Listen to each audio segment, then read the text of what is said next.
Morning, everybody. I want to welcome you to the June 10th, 2025 meeting of the Calvert County Board of Commissioners. At this time, I'd like to ask Pastor Forster to come forward and give us an invocation, please. Good morning, sir. Good morning. Good morning, one and all. Would you join me in a word of prayer? Heavenly Father, we just pause in your presence this morning. And we just want to give you praise for the greatest gift that you give us all, the gift of life. Lord, we pray and remember what your Son taught us. He taught us that he that would be greatest in the kingdom would be the servant of all. And Lord, there are men and women in this place today who have chosen to serve this community, to serve this public, Lord, our public. And Lord, I pray today that you would give them a special touch of your grace, your wisdom, and your mercy today, that they might serve this community with everything that they have for the good of us all. Thank you, Lord. We love you in Jesus' name. Amen. Amen. I pledge allegiance to the flag of the United States of America and to the republic for which it stands, one nation, under God, indivisible, with liberty and justice for all.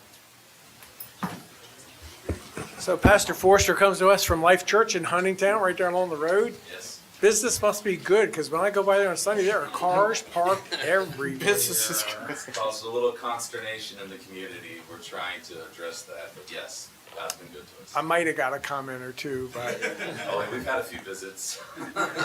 but Do you have a lot of young families? Yes, ma'am. We have about 1,000 in attendance on a Sunday across the Really? services. Wow. really, Yes. We've noticed, like maybe on a Wednesday night, you'll see the teenagers outside and like Commissioner Hance, my husband will be like, God, that place is jamming. They need a bigger parking lot. Yeah, we need a lot. Okay. But the Lord will provide. But that's That's great. good. I'm It is. glad to hear It is. it. It's very great. good. We're very it's a grateful. good problem to have. Yeah, it is. So, and you can't expand, right? Because there's a ravine behind you. Yeah, we're kind of limited in our current footprint, yes. Yeah. So we're looking at some options. But Looking yeah. to move. We're hoping not to. Parking garage? We're hoping to expand our footprint a little bit there Okay. in that area closer. We don't want to move too far away. Right. Yeah. So, like I say, it's a good problem to have. It is. It's a It great is. problem. Yeah. Thank you for joining us. Thank you so much. Thank Appreciate you it. very much. Have a great day. Thank you. Okay, You thank too. you. Next item on the is on the agenda is to approve the agenda. Are there any additions or corrections to the agenda as presented? I don't believe so. I move that we approve and adopt the agenda submitted. Second. A motion and a second to approve the agenda as presented. Is there any discussion on that motion? Hearing none. All those in favor say aye. Aye. Opposed, motion carries. The next item on the agenda is public service announcements, and I did not review them ahead of time, I must admit. So, Community Resources is partnering with the Calvert County Family Network to support the Grab and Go Summer Meals Program hosted by our public schools. This program provides children access to nutritious meals throughout the summer. Meals will be distributed weekly on Wednesdays from July 2nd through August the 6th at Calvert High, Huntingtown High, and Southern Middle School. The program is open to eligible children ages 2 to 18. Registration is now open.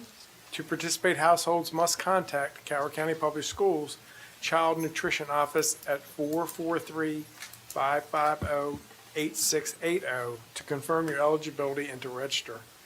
You know, it's a little sad that in this country of so much bounty, we produce so much food, and you know, it's been the stabilizing issue for our country forever that we actually have children that have to be fed that don't have food in their homes. It's just really sad. And in fact, when I was secretary, there was, I assume it's still true, because our citizens demand food and fruits and vegetables to be perfect, farmers actually throw away more than they send to market, because consumers, if they see a blemish or a spot, they won't buy it. So we throw away, just think about that, we throw away more food than we sell. That's terrible. That's terrible. So some of it does go to food banks. It doesn't all get absolutely thrown away, but still, this country is very blessed to have the agricultural industry that it has, and we take it for granted. But it's very sad that we have people starving in this country. You ever watch them shop like milk and bread and just go through, you know, like the better date and have like 3 days on it or 4 days, but you know, it's just There's other countries would love to have that problem. Absolutely. Also, there are some small business grants available. The BGE Energizing Small Business Grants Program is offering $20,000 grants to help Maryland's small businesses grow.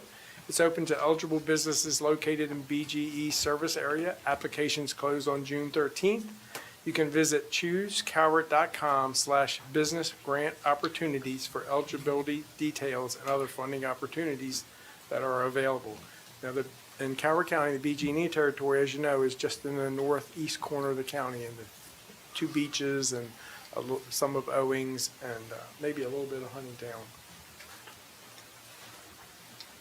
Last day of school is this Friday, so we want to thank all of our students for having a very successful year. Well, last week, we congratulate all the graduates because they had all of our 4 graduations last week.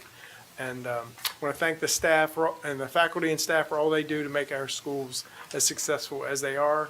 Friday is the last day. We want to make sure that we celebrate those accomplishments and perseverance. We hope that the bonds you have formed, the memories you have shared, and the lessons you have learned will hold a special place in your hearts and minds. So I want all the children and teachers and staff to enjoy their summer vacation. I see we have an animal this week. It's a snake, right? Yeah. See you next week. Hart really wants to pet a snake. Ugh.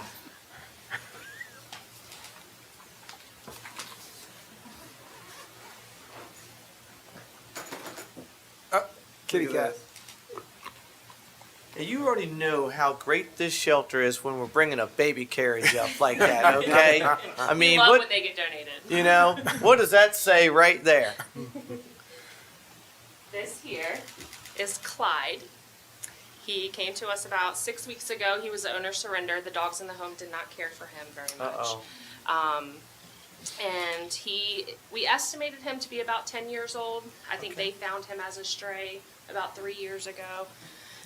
He's a really good boy. He's so sweet. He's one of the volunteer favorites. He will just sit there and make biscuits and purr. I don't know if you can hear him.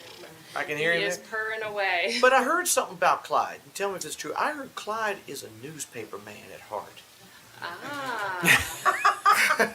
Have you heard that rumor? Marty, did you hear that rumor? I heard Clyde's a newspaper man. I don't know where I heard that from. You in the news, you might know, you know.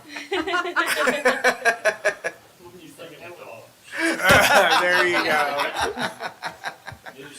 Looks like News hounds. He can be a dog. We did have him some blood work done on him because he came in very thin. He is hyperthyroid, which is very easy to treat. It's a overproduction of the thyroid hormone. He looks good. Yeah, no, he looks really good. He just had his blood work done about 2 weeks ago, his follow-up, and he's great. He's doing really well. he had a rough day one day. Huh. He had a rough day one day. Oh yeah, he does have a cauliflower ear. I don't know if you'll notice. That could have been from some sort of trauma or just as simple as an ear infection, shaking their head or. We're gonna say he was in scratching a fight, you know. And you should see the other cat. at it. Right. Yeah. Or the dogs. Yeah, or the dog. Yeah, you should see the Yeah, dogs. that's right. You should see the dog. But yeah, and he does have cataracts in one of his eyes also. But he is just a lover, and all he wants to do is cuddle. He'd jump right out of his condo and just purr and walk, and That's he awesome. reaches for you. It's really cute.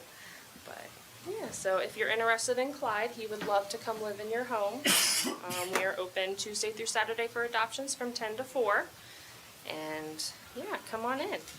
We also have other kitty cats. We have some roosters, guinea pigs, dogs. How many dogs you got now? I'd probably say maybe 25, 30 And you know, without you guys, where would they be? out on the streets. You guys do a wonderful, wonderful job. I appreciate it. We definitely do our best. Oh. So Clyde's free adoption for the next week. Yep. So somebody come take him because he is just a sweet boy. None of them deserve to be in a shelter, but he doesn't either. Right, bud? All right. All right. Well, thank you. Thank you. Thank you.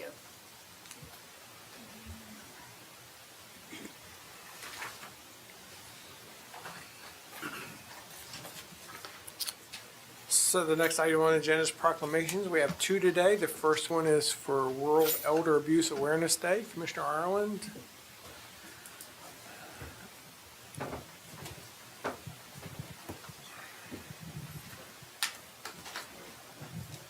Please come forward, state your name, and tell us a little bit about what you do. Yes, sir. Good morning, Commissioners. Tanya Taylor, Client Services Manager with the Office on Aging. We certainly appreciate you making us part of the agenda today to recognize World Elder Abuse Awareness Day, which is a day that is recognized internationally on June 15th each year. And the key word is awareness. In a perfect world, we would live in a world without abuse, but realistically, there are issues that must be dealt with. And like I said, the key word is awareness. Now, I'm happy to stand with our ombudsman team from the Office on Aging. We have Amy Boucher and we have Larry Harvey, and they serve as our ombudsman team. They go into our long-term care facilities and they advocate for our residents in long-term care facilities. Now, we do recognize that we are not able to do this important job alone, so it's very important to work with our community partners, with agencies, just different agencies in the community to, again, focus on awareness. So I'm happy to announce that we have with us also this morning, we have Nikki Daniels from Asbury Solomons, and we also have Mr. Dean Smith from Solomons Nursing Center. So I'm So gonna again, need thank your you. help, because if you watch our meetings, I get abused by fellow commissioners just because I'm a little older than they are. So how do I report this issue? Give us a call, Commissioner. We'll do anything for you. Thank you, thank you. You know, I've spoke to Commissioner Grasso about that, but it's just not working. And I'm the baby up here, and they made me do this. Help me. Come on, Rosie. Come forward, Tanya. Hitting twice, once for me. Oh, you want to introduce Please yourself? introduce in the mic? yourselves if you Yes. would. Sorry. Good morning. I'm Amy Boucher, Ombudsman with Office on Aging. Good morning, Commissioner. I'm Larry Harvey, Long-Term Care Ombudsman Advocate. Hello, I'm Nikki Daniels, Director of Nursing at Asbury Solomons. Morning. Good morning, I'm Dean Smith. I'm the Administrator at Solomons Nursing and Rehab. Well, thank you all for being here today, and coming from the sheriff's office and that background. I know it gets to the point sometimes, unfortunately, where law enforcement does have to get involved. Fortunately, in this county, it doesn't happen very often. We need to keep it that way and do everything we can so that our seniors are safe. Whereas, the Board of County Commissioners of Calvert County desires to recognize citizens dedicated to protecting and improving the quality of life in Calvert County. Whereas June 15, 2025 is recognized as World Elder Abuse Awareness Day, a day to focus attention on the problem of elder abuse and promote understanding of the challenges and opportunities presented by an aging population. Bringing together seniors, caregivers, government, academia, and the private sector to exchange ideas on how to best reduce incidents and develop elder-friendly policies. And whereas the Calvert County Office on Aging and the Calvert County Department of Social Services Adult Protective Services Program continue to play an integral part in advancing the welfare of older adults, receiving services, striving to build and maintain strong partnerships. And whereas it is our hope to minimize elder abuse in Calvert County through education, awareness, community support, and collaboration among individuals, community groups, law enforcement, and governmental agencies. Now therefore be it proclaimed by the Board of Calvert County Commissioners that June 15, 2025 is recognized as World Elder Abuse Awareness Day in Calvert County. Be it further proclaimed that we urge all citizens to support efforts to end elder abuse and commend the Calvert County Office on Aging, the Calvert County Department of Social Services Adult Protective Services Program, and their partners for collaborative efforts to enhance the lives of older adults in Calvert County, Maryland. Given under our hands and sealed as 10th day of June, 2025, signed by all five.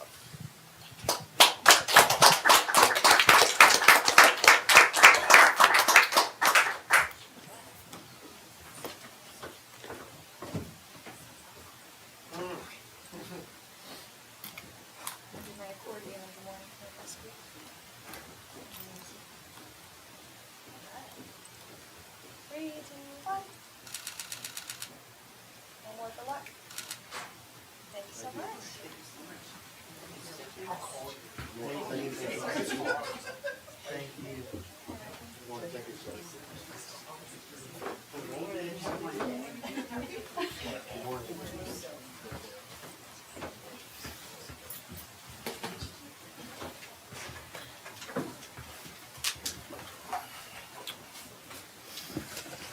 So our next proclamations for Juneteenth, Commissioner Hart. Thank you, Mr. President. Do we have some folks here this morning? Good morning. Morning. Good morning. My name is Deborah Harris. I'm the president of NAACP of Calvert. It's an honor to receive the proclamation for Juneteenth. Juneteenth is our newest federal holiday. It commemorates the end of slavery in America.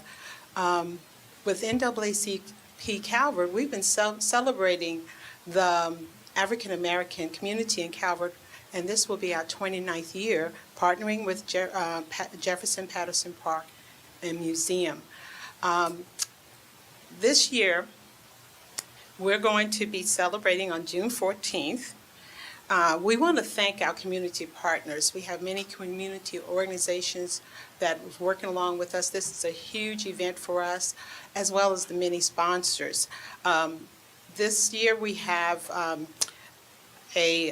many community organizations. There will be vendors there to share what they do for the community, as well as merchandise vendors. We have a car show. We have a great kids zone. There's going to be a talent show for all ages. And we have the afternoon of bands. Obsession Band and the Frankie, Beverly, and Mays Tribute Band will all be at Patterson Park on Saturday. It's from 11 to 5, and we welcome the community there. Well, great. Well, great. Come on up. I do have some other members. Oh, yeah, absolutely. Everybody going to introduce themselves and come on up. Yes, ma'am. Good morning. Good morning, I'm Art Simpson. I'm the third vice president for the NAACP Calvert. Sheila Montague Parker. I'm the secretary for the NAACP and the coordinator for the vendors for Juneteenth. I'm Joyce Sprayland. What else am I? Second vice president. Been here a long time with y'all. Thank you for your support. Thank the county commissioners and our sponsors. Good morning. I'm Gladys White with the League of Women Voters, which is one of the partners with the NAACP. Thank you. Good morning. I'm Sandy Jones, and I am with the Religious Affairs. I am with the Religious Affairs Committee Liaison.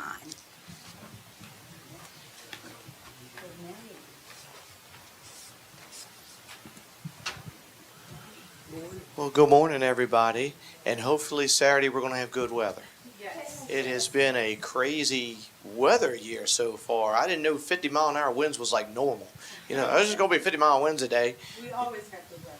Yes, so let's keep that trend going. Well, I want to thank all you folks for coming out here today, and I'm sure it's going to be a wonderful event. And hopefully everybody will come. And you said 29 years? Mercy, mercy. Wow. Buddy, were you ain't even that old yet, right? No.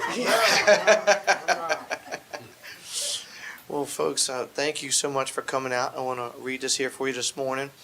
Whereas the Calvert County Board of County Commissioners recognizes Juneteenth as a pivotal moment in American history, honoring the end of slavery in the United States and acknowledging its profound significance for all citizens of Calvert County, while also commending organizations that contribute to the betterment of our community and the preservation of our shared heritage. And whereas in 1863, the Emancipation Proclamation legally freed enslaved people in states not under Union control. It was not until 2 years later, on June 19, 1865, that Union soldiers, including the United States colored troops from Calvert County, arrived in Galveston, Texas, and notified the last of the enslaved people that they were free. More than 250,000 enslaved people embraced freedom by an executive decree in what became known as Juneteenth or Freedom Day, which was officially recognized as a federal holiday in 2021. And whereas the Calvert County branch of the National Association for the Advancement of Colored People, the NAACP, recognizes the importance of this historically significant day.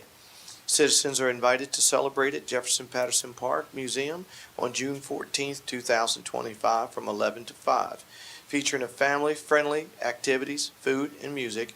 This celebration will accumulate in the afternoon with a concert by the Obsession Band and Frankie Beverly and Mays Tribute Band in the Jefferson Patterson Park and Museum Pavilion. Now therefore be it proclaimed by the Board of County Commissioners of Calvert County that sincere appreciation and gratitude go to the Calvert County branch of the NAACP for its continued dedication to the educational awareness, acknowledgement, and celebration of Juneteenth and its lasting significance in our shared history. Be it further proclaimed that Juneteenth stands as a powerful reminder of the ongoing journey towards freedom, justice, and equality in America, a day to reflect on the struggles and triumphs of those who came before us, to reaffirm our collective commitment to liberty and human dignity for all, given under our hands and sealed this 10th day of June 25, signed by all 5 commissioners.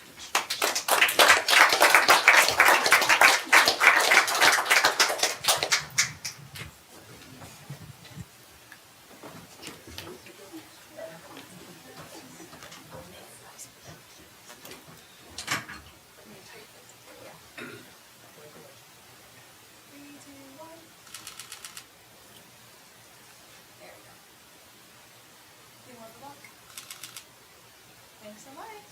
Thank you.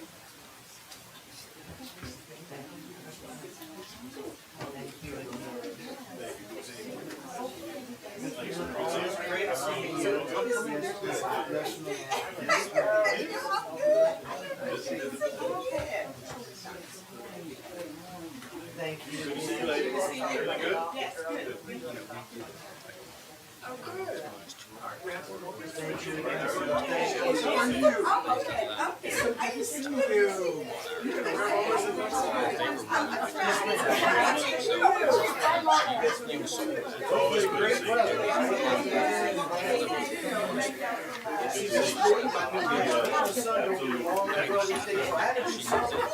Never been a hat person, but I got a new hat. Carolyn says it looks sharp. Oh, Lord. She's getting her eyes checked. See y'all. See you Saturday. That's right. Have a great day. That's right.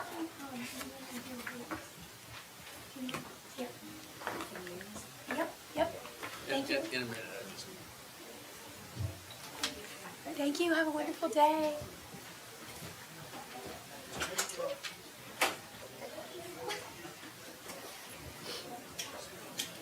Yep. So the next item on our agenda is appointments. We have quite a few today. Yes, we do. Good morning, Commissioners. Good morning. Emily Shreve, Constituent Services Specialist. To Commissioner Hans's point, we have a handful of appointments today. First is for the Building Board of Calvert County. Staff recommends that you reappoint Matthew Keene and Edmund Shamleffer to the Building Board of Calvert County, and following this appointment, there would be no vacancies. Mr. President, I move that we reappoint Matthew Keene and Edmund Shamleffer to the Building Board of Calvert County. Second. I have a motion and a second. Is there any discussion on that motion? Hearing none. All those in favor say aye. Aye. Thank you. Motion passes. Thank you. Second is for the Commission for Veteran and Military Families. Staff recommends that you appoint Jacqueline Turnbull as the military spouse or veteran caregiver representative, and Mike Melves as the owner and operator of a local business representative. Following this, there would be no vacancies. I move that we appoint Jacqueline Turnbull as a military spouse or veteran caregiver representative and appoint Mike Mells as the owner-operator of a local business representative to the Commission for Veterans and Military Families. Second. A motion and a second. Is there any discussion on that motion? Hearing none. All those in favor say aye. Aye. Opposed? Motion carries. Thank you. Third is for the Cove Point Light Station Commission. Staff recommends that you reappoint Dr. Daniel Curry to the Cove Point Light Station Commission, and following this, there would be 2 vacancies. Mr. President, I move that we reappoint Dr. Daniel Curry to the Cove Point Lighthouse Station Commission. Second. A motion and a second. Is there any discussion on that motion? Hearing none, all those in favor say aye. Aye. Opposed? Motion carries. Thank you.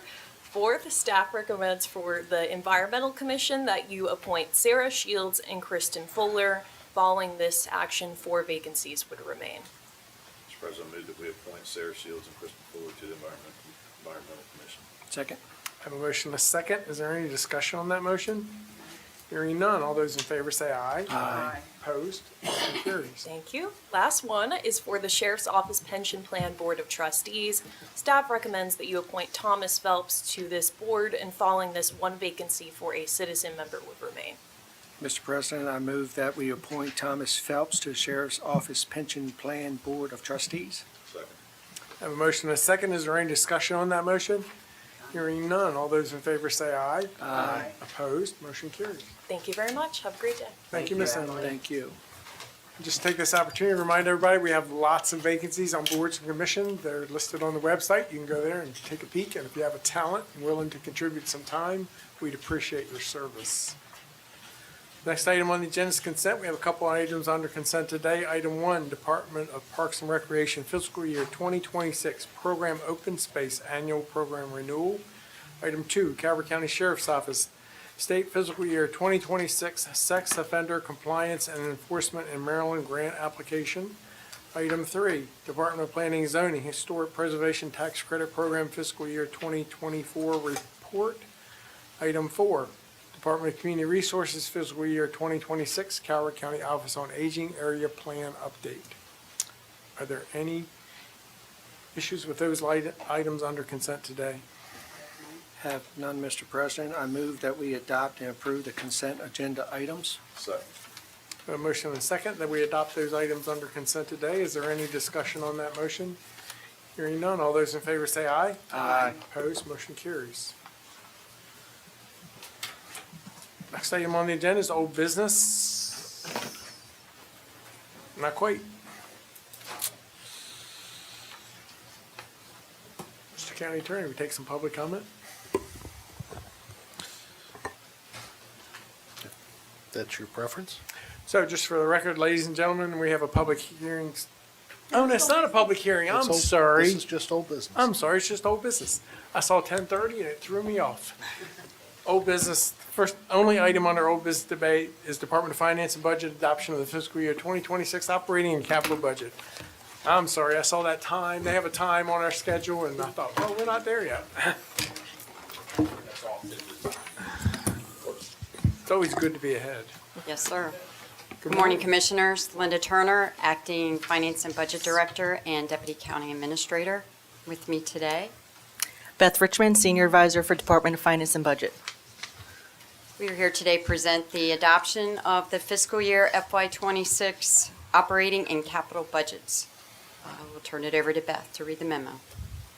Good morning again. Background. 2 public hearings were conducted, the first on March 11th, 2025, and the second on May 6th, 2025, to present and receive public comment on the staff recommended budget and the County Commissioner's budget for fiscal year 2026. Discussion. The FY 2026 General Fund operating budget totaling $385,978,812 is a balanced budget. Compared to the FY 2025 adopted General Fund budget, the sources of funds have decreased by approximately $1.6 million. This decrease is primarily due to eliminating the use of fund balance and the reduction of interfund transfers. However, these reductions were partially offset by revenue increases from property assessments, income taxes, and 911 fees. The FY 2026 budget continues to focus on the county's core services, including funding for education and public safety, while maintaining a high level of service to our community.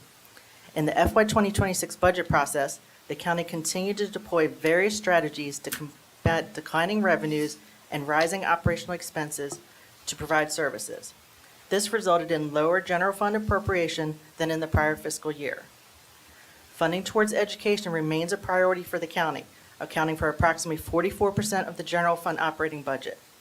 The current allocation for education operations is $163 million, as compared to $164.7 million in FY 2025. The FY 2026 budget amount is calculated using the state's maintenance of effort formula, which is $1.7 million less than the funding provided in FY 2025. There are 20 new employees in this budget, 18 of which are for public safety, emergency communications, career EMS, and the sheriff's office. The 2 remaining positions are with the circuit court and the state's attorney's office. This is offset by a reduction to the Department of Community Resources. This budget includes 1 salary step and a 1% cost of living adjustment for county employees.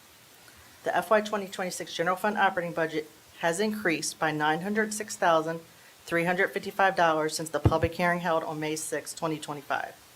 Attachment A outlines the changes. The fiscal impact. The tax-supported general fund budget is decreasing by 0.42% as compared to the prior year. Conclusion recommendation. Staff recommends that the board close the record and approve and sign the resolutions adopting the FY 2026 operating and capital improvement budgets and enacting the related tax rates and fees as prescribed in the effective dates set forth in the resolutions. With that, we'll entertain any questions. I don't have a question, but I do want to thank staff for all their hard work preparing the budget. It's never easy. Seems like every year there are always little issues and glitches that come up, but especially the last 3 years has been a little challenging. But we do greatly appreciate all the work of the staff in finance and budget. Thank you, sir.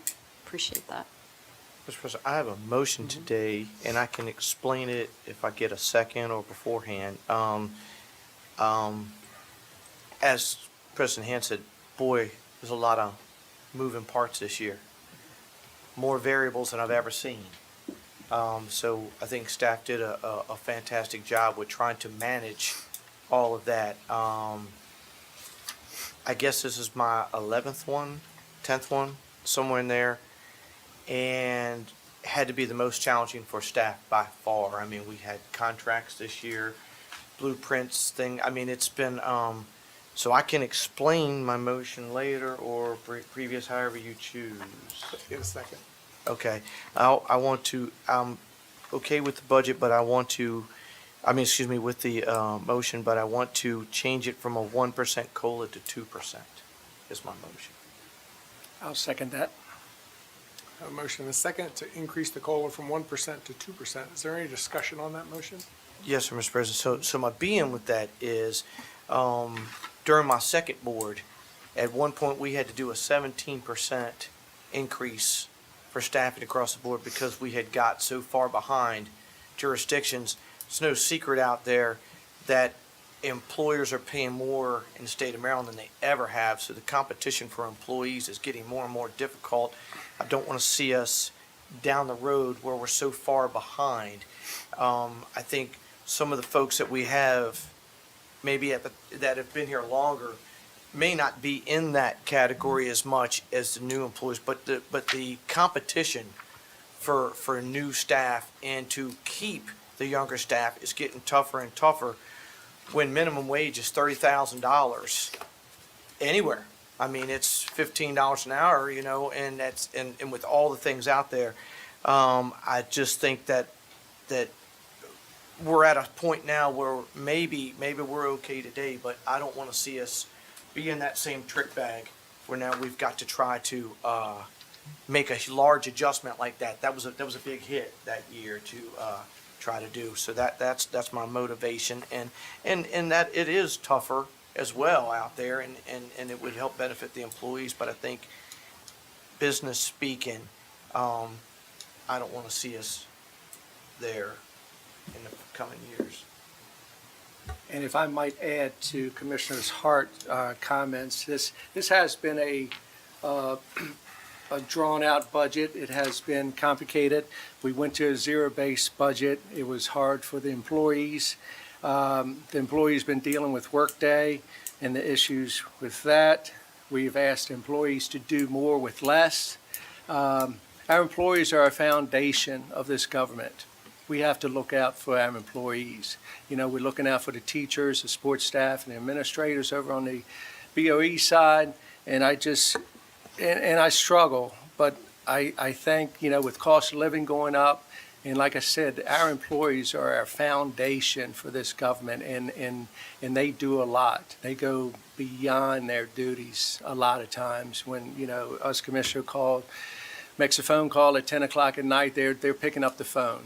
And that's why I'm agreeing with this 1% more COLA.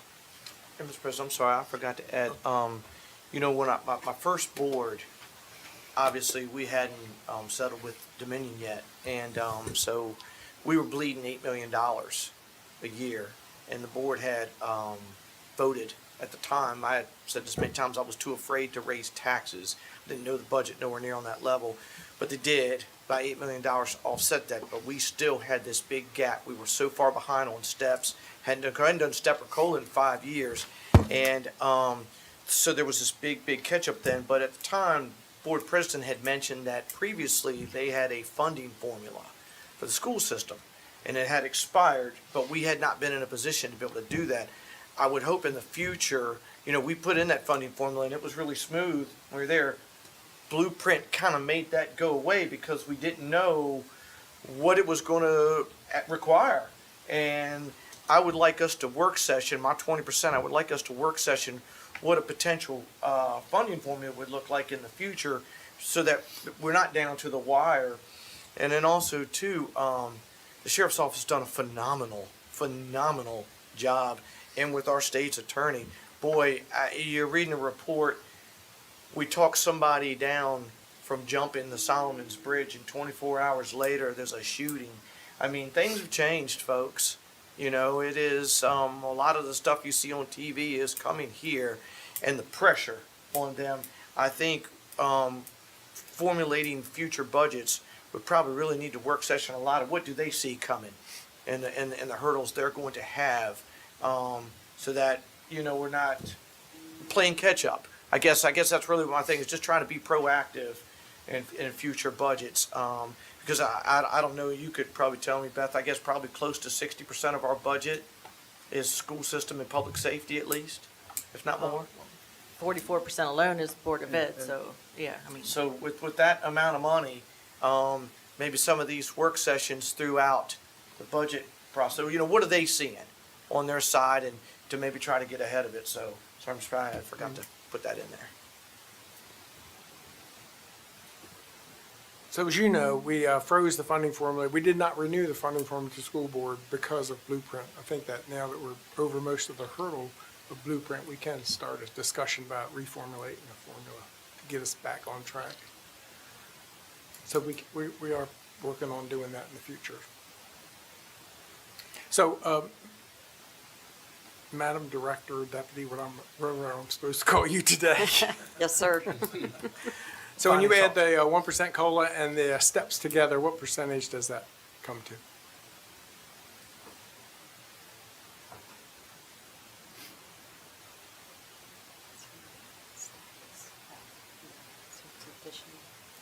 Yeah, The it's, cost. sorry, go ahead. Oh, the additional 1% is about $1 million. Most of that, even though it is goes against various funds, because a lot of those funds are supported by the general fund.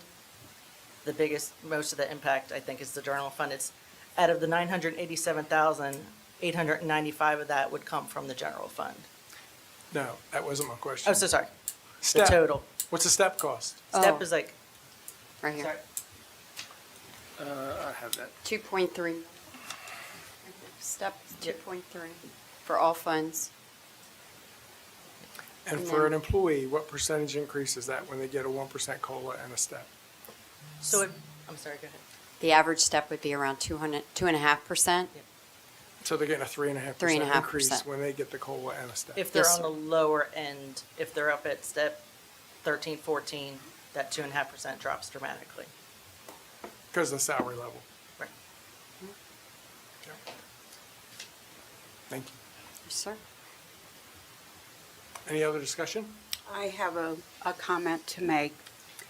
I don't find that this budget was any more of a walk through hell than any of my budgets since I've been here. And when we approved this budget, we were all breathing a sigh of relief.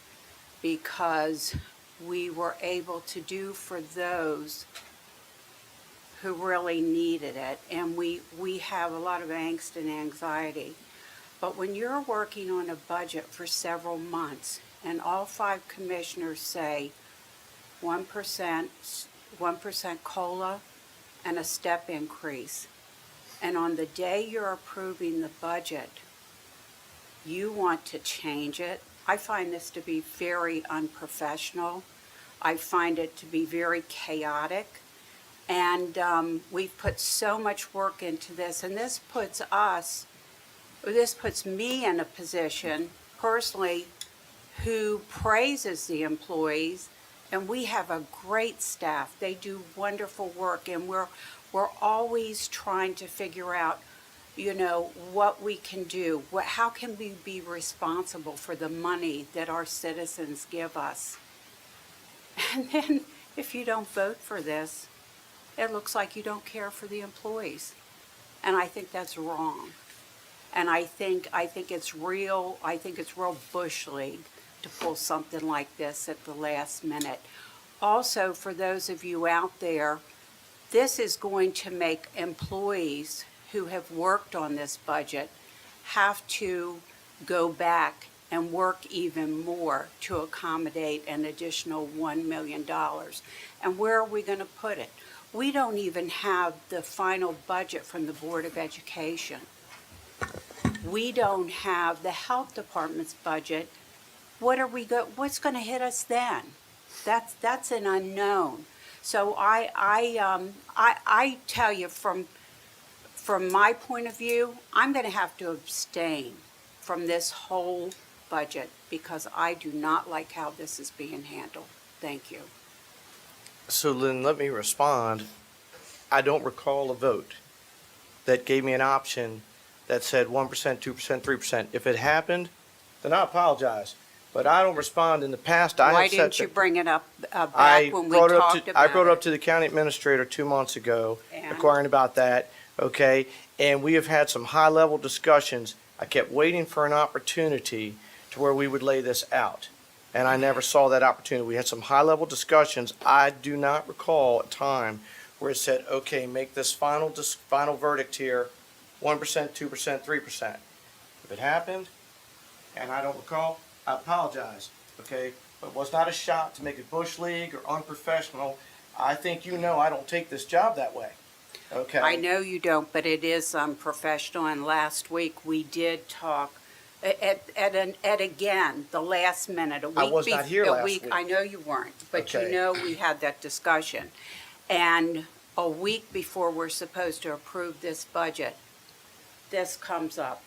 I know, you know, maybe we should look at how we're doing our jobs if we're not communicating that well, and we're springing this on staff at the last minute. I'm not comfortable with not having the Board of Education's budget. I'm not comfortable with not having the Health Department's budget.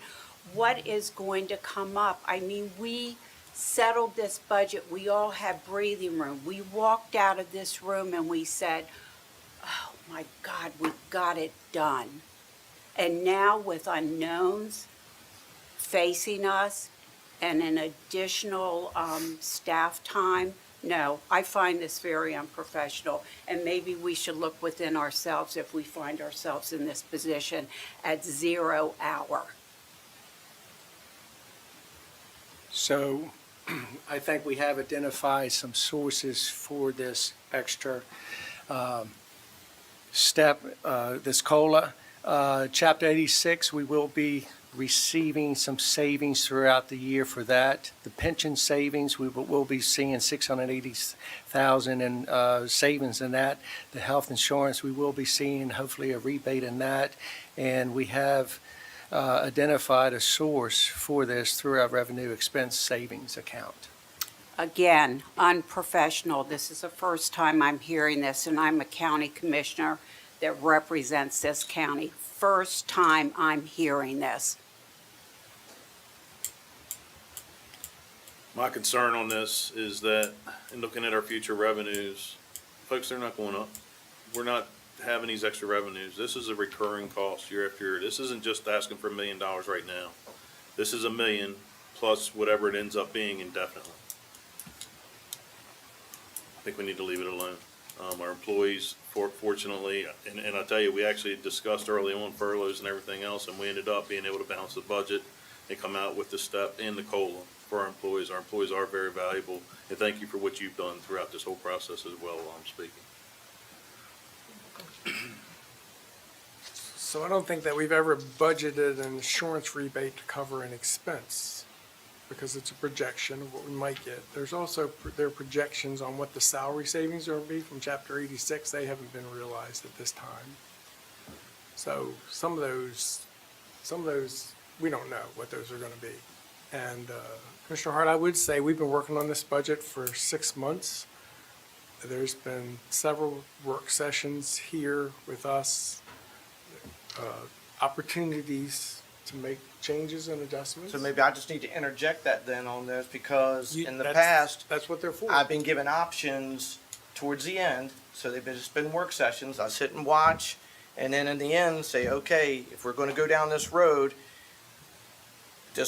last year was different than this year, and this year was different than that. I mean, maybe I am been the benefit of, I had a very, consistent pattern of how we always did this for years. And now, each year, there seems to be something different. Why I interjected a funding formula in some of these other work sessions. But, I mean, today got personal and it didn't have to, okay? Because it's not personal. It's business. It's not personal. My reasoning, okay, is from a business aspect. I was here when we had to make a 17% catch up. And then we came in with a step in a COLA right behind that. Okay, that took it to 20% that year. Didn't just come out of this out of thin air, okay? And Commissioner Arnold's right, you cannot predict increase in incomes, but I will say this. The last two SDATs, we've come back with additional $5 million more each year. We're going into District 3's one this year. If you don't think that's not going to be a bigger tax increase, you're not watching. Salaries are going up every year. I believe pre-COVID, we were $93 or $97 million in income tax. Now we're, what, $133 million? So we were seeing positives every year on income tax and on property tax. If anybody's seen their tax bill out there, they know these SDATs ain't real. And they don't seem like they're coming down to earth. So that, when forecasting and trying to predict, there's never an exact science, okay? But, like say, I didn't take it personal today, and I didn't make it personal. Mine was from a business aspect. I do payrolls all the time. I'm a small business person. I'm competing for people for jobs all the time, and I talk to other small business people competing. And if you don't think there's a shortage out there, now I don't know what they're doing. I don't know how they're making a living, but you can't find somebody not looking for help. So if you don't think you're not out there competing for employees, you're not paying attention. So, but if you took it personal, I apologize, but it was not personal, and it wasn't any kind of grandstanding. I'm very consistent of how I do this. I'm not saying grandstanding, but I mean, I think this is pitiful that we're sitting here talking about this now. I think it's pitiful. Any other discussion? Have none? Does everybody know the motion? Understand the motion? Clarifications? None? Okay. All those in favor say aye. Aye. Opposed? Abstain. Oh, wait a minute, I'm sorry. Ayes? Ayes. Ayes. No. No. No. Abstain. So it's a tie vote. So the motion doesn't move. Thank you. Thank you, sir. Thank you. We appreciate the appreciation for finance and budget staff. I also would be remiss if I didn't thank Mary Andes for all the work that she had done. Can we vote for the overall budget to move forward? Yes, Oh, sir. that's right. Correct. We do need one more motion. All right, so Just that little I move to detail. close the record and approve and enact the resolutions presented to adopt FY 2026 operating and capital budgets. Adopt, enact, and set the tax rates, fines, and fees being effective as reflected in the resolutions presented for each. Is there a second? Second.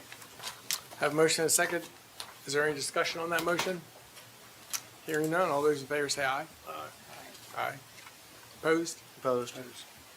Motion carries. Thank you very Thank much, you. Commissioners. Thank you. That brings us to public comment. Thank you, Mr. President. There is no one online, so we'll go immediately to those in the room. To keep our meetings orderly, we've followed rules established in 1989 and updated since. You've been invited here to address the Board of County Commissioners on topics related to county government. When speaking, please act and speak respectfully. Avoid being rude, using bad language, or disrupting the meeting. Please tell us your name before you start. You get 2 minutes if you are an individual, 5 minutes if you are the designated representative of a group. And, yes, sir. Good morning, Commissioners. Good morning. I'm Leonard Zuzza, live in Solomons, and I'm speaking on behalf of the concerned citizens of Solomons. Commissioners, thank you for this opportunity to address you. I don't know whether the issue of the data processing centers is still alive and whether you are in the process of doing any negotiations on that. But I believe that in regard to that proposal, you are facing a heads you lose, tails you lose situation regarding potential financial benefits from proposed establishment of data centers in the county, to which you, President Hance, have expressed strong support. There are three aspects of the heads you lose proposition. First, the U.S. government and Maryland have had their bond ratings lowered from AAA to AA1. Those downgrades mean that the cost of federal and state funds will rise, even though Calvert County's bond rating remains AAA. Second, Maryland faced a $3 billion funding shortfall this year, and that gap has been predicted to increase. Third, Governor Moore and the General Assembly have enacted the Critical Infrastructure Streamlining Act of 2024 that significantly limits your options for managing data centers. Collectively, these credit downgrades and budget shortfalls indicate that Calvert County is likely to face significant budget cuts in the future. I apologize for bringing this up after your recent discussion. Good timing. or very bad. In the tails you lose category, you face four no-win prospects. First, the seeming economic benefits that you anticipate from these facilities will be illusory. What may initially appear to be a financial windfall is almost certainly likely to turn into a long-term budgetary liability, because you can expect that Maryland officials will likely deduct any funds that you get from any pilot agreement with the data centers from what they would otherwise provide. This year, the state cut $22 million from Calvert, and given looming financial deficits, it's virtually certain to repeat those cuts in the future. This prospect reminds me of the Greek saying that those whom the gods would punish, they grant their wishes. Second, the data center spokesperson who addressed you in October last year said that these centers would create high-paying jobs. Realistically, hundreds of jobs will be created during construction, but most would disappear just as they did after Dominion completed its LNG export facilities. Currently, the highly technical skills required in these centers, it is questionable as to how many Calvert residents would currently qualify for employment in any of these centers. Third, it is likely that Calvert residents would face higher energy costs because fossil fuel generating facilities are being phased out, and power generation and distribution networks will need to be upgraded to meet the data center's high electrical requirements. In many locations where data processing centers were built, the cost of upgrades were passed on to nearby residents. So while the county might seem to initially receive beneficial financial benefits, county residents would face significantly higher energy costs. Fourth, Calvert residents could suffer if the proposed facilities were to use groundwater for cooling.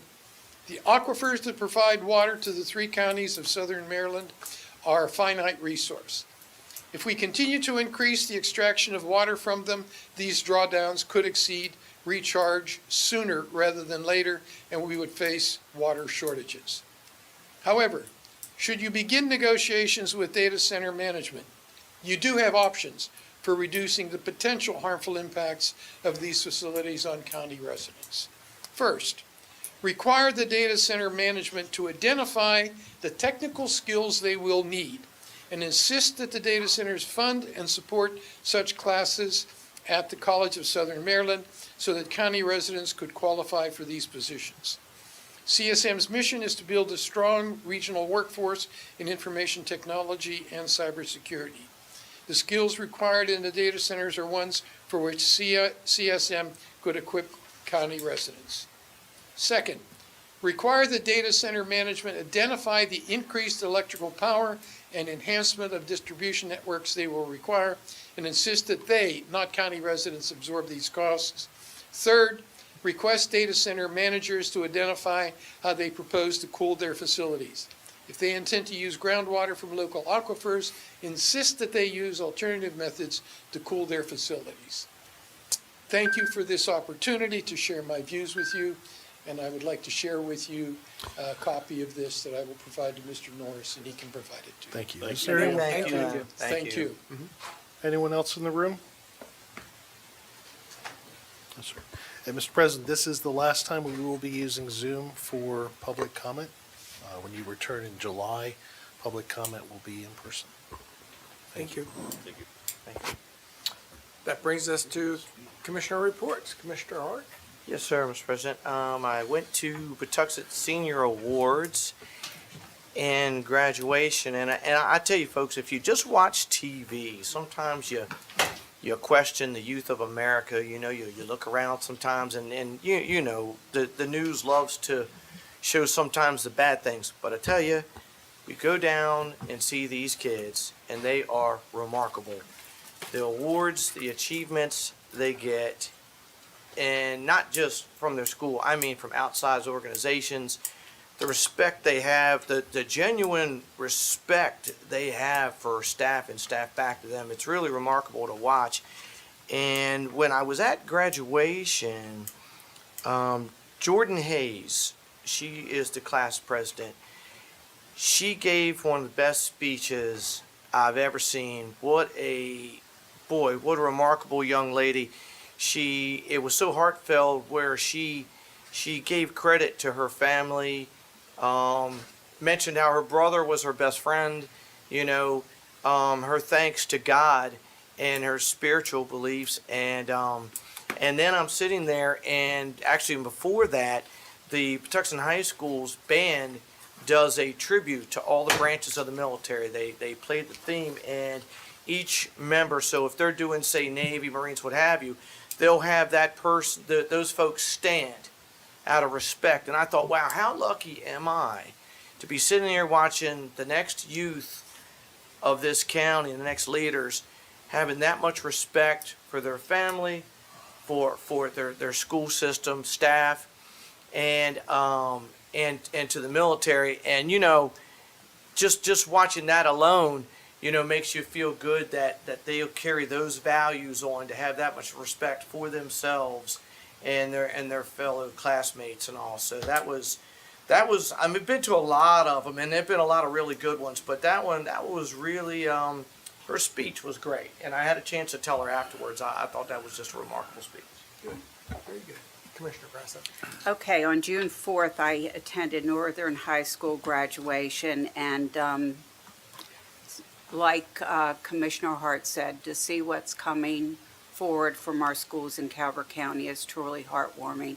I want to give a particular shout out to Jana Post. I thought that her address to the graduates was a very good address. On the 5th, I spent probably most of the day in Chesapeake Beach. But one thing that I did that Commissioner Hance talked about was I attended a program about the BG&E scholarships, and I just want to tell you a few of the other parameters. You have to be in business 1 year and not bring in over $700 million. I'm sorry, $700 million. Boy, that's, Man. yeah, wow. That's a big, small business. We could do that, $7 million. And the grants, I forget what the totals are, but like has been stated, they're offering $20,000 grants. And there were about 6 or 7 businesses there. So look next year in the beginning of June because it's a worthwhile program for small businesses in the county. I attended First Fridays on North Beach on June 6th. And then on the 8th, I attended Bernie Fowler's Wade-In.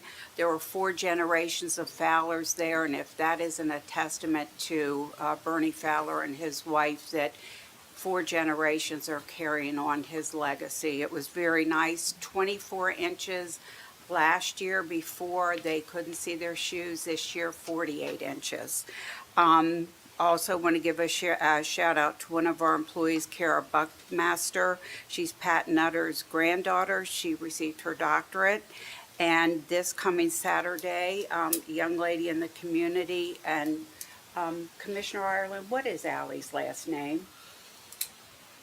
Oh, I'll think of it. Keep I'm talking. sorry, I'm No, keep sorry. talking. I'll think of Okay, it in a second. well, she's having her grand opening in Solomon's. What is it? Harrington.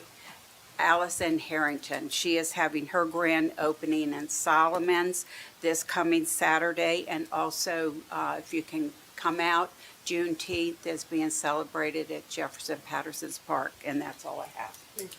Commissioner Cox? Thank you, Mr. President. I too went to graduation for Calvert High and also Huntingtown High. And like the other 2 commissioners just said, the youth of today's and what the schools have done in Calvert County for these youth are amazing. And also another note, the millions of dollars that each school received in scholarship funding was enormous this year. So kudos to the graduating classes.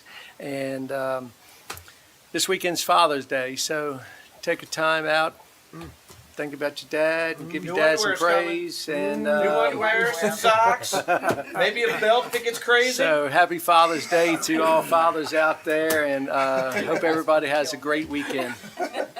Thank you, Commissioner Cox. Commissioner Ireland? So good luck to all the graduates out there, no matter what their future endeavors are, whether they're going to college, whether they're pursuing a career, whether they're going to the trades, whatever it may be. Good luck to all of them. It's a new beginning in their lives, and hopefully they choose the right paths. Yesterday, we had the opportunity to interview the 4 finalists for the Deputy County Administrator position. They were 4 very, very qualified finalists. We spent the majority of the day in here with them doing the interviews, and it is yet to be determined who it's going to be. But I feel confident that the right decision is going to be made there. Prayers for the Brown and Weems families. They're going through a difficult time. That's all I have. Thank you. So last Saturday, I attended an Eagle Scout ceremony for Karsten Wingard. You've heard me talk about these Eagle Scouts before. Criminal justice system should take these juveniles they're having issues with and put them in Boy Scouts. Because I can't repeat the stats, but if you read the stats of what Eagle Scouts do in the rest of their lives, it's amazing. The transformation that occurs and sets them on such a good course for their lives. It's just, and this young man was outstanding. I've seen a lot of good ones, and a lot of times, you hear about all the merit badges. This young man had 55 merit badges. And in Boy Scouts, you get a palm when you go above a certain level for the different merit badges. He had 11 palms, which I think the most I'd ever heard of before is 4. This young man graduated from Northern High School on Thursday or Wednesday, and is attending college pre-med. He wants to be a doctor. I told him, I said, there's no doubt in my mind you're going to be a doctor. Well, remember that story the one told us right after 9/11, and they were directed to get somebody. It was like some thing they were creating, some agency, and all the applications were just phenomenal. They were, just phenomenal folks, backgrounds. And the guy says, was there one thing that stood out? And he said, well, this guy put Eagle Scout down. And he goes, hiring. And he looked at him, and he says, well, apparently you were never an Eagle Scout or something. But he, it was that great. And, yeah, it's a phenomenal thing. It's something else. And this family has two more boys, younger boys, and the mother said, I hope to see you in 2 years for the next one. I said, I hope I'm still around. But then after the ceremony, a mother came up to me who has a son who just joined Boy Scouts, and she said, that young man has inspired all those young men to be Eagles. Because he's worked with them, mentored with them, and he said they all want to be Eagles, and they're all working on that path. That's awesome. So it's just crazy, and and the stats are that only 4% of Boy Scouts reach Eagle. Nobody tracks it, but in Coward County, it has got to be much higher than that. Because It's a culture. You know, they really, you see how much time and energy they put in. It's really a team effort to try to get them there because it's not easy. We have two troops in Coward County that are outstanding, and that's the one at Huntingtown Methodist Church, which is 903, and the one at St. John Vianney. That number escapes me, but last fall, St. John Vianney graduated 11 Eagle Scouts one day. Now, that was a accumulation of, I think, 2 years, but still, even 2 years, that's 5 a year. It's just an incredible program. Can't say enough about the leaders that volunteer their time, the parents that commit a lot of time. The parental involvement and the mentorships are unbelievable. It's just, 4-H is a great organization too, but I'm telling you, these Boy Scouts, if the parents keep those kids on track, the Scoutmaster quoted all the stats for Eagle Scouts. No Eagle Scouts never ever been to prison. Ever been to prison. That's something. Yes. That's something. And he had all the stats of what they've all done. It was crazy. But if you have a young man or a young lady, get them into scouting because it's an amazing program. And in Coward County, we have very, very strong programs. So can't say enough about Karsten and his future. Hope he comes back to Coward County. And also, as Commissioner Grasso mentioned, Juneteenth is Saturday from 11 to 5. Wish all the graduates congratulations. Hope they have a great summer and get ready for what's coming. Some of the ones that are going into trades are probably already at work. We talk about the trades a lot. It's a great path. No college debt, especially you get into the unions. They get you on the right course and they make good money. It's great. And in Coward County, we have a great educational system. I want to thank all the teachers and their staff for what they do to make that happen. And again, I want to wish everybody happy Father's Day. It's coming up this weekend. Normally, we have to cook. Mother's Day, we always go out. Yeah, that's right. On Father's Day, fathers usually cook. New underwear's coming. You get to make everybody dinner. Oh, and Commissioner Allen mentioned yesterday we did interviews for a new deputy director because Administrator Willis is retiring July 1. And Deputy Turner is moving up. Okay. But we had 80 applications, or 79 applications for that position. That's great. And staff did an outstanding job because we interviewed 4 individuals yesterday. Any single one of them could be deputy, step right in, had no doubt. I cussed staff because it made it very hard to pick between the 4, but just 4 outstanding individuals, and I can't thank staff enough for all the diligence to weed through 79 applications and narrow them down to those 4 outstanding individuals. So unfortunate we can't hire all 4 of them, but anyway, it was a good day regardless of my predicament. But I think we made a good decision, and hopefully that'll happen pretty soon. We'll be on the right course. But again, 79 applications. Some of that, thank you, Elon Musk, because we had lots of federal employees apply for the job, whether they were laid off or are concerned about their position. In fact, 2 we interviewed yesterday were federal employees, so good for us. But can't say enough about staff in that process. So thank you very much. That concludes. You have a motion for me? Someone? I do. I wrote on the back of it here. You wrote the motion?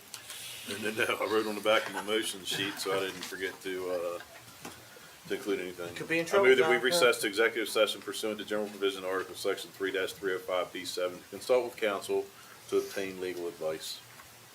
Second. I have a motion and a second that we go into executive session. Any discussion on that motion? Hearing none. All those in favor say aye. Aye. Opposed? The motion carries. Everyone have a great day. Thank you. Thank you.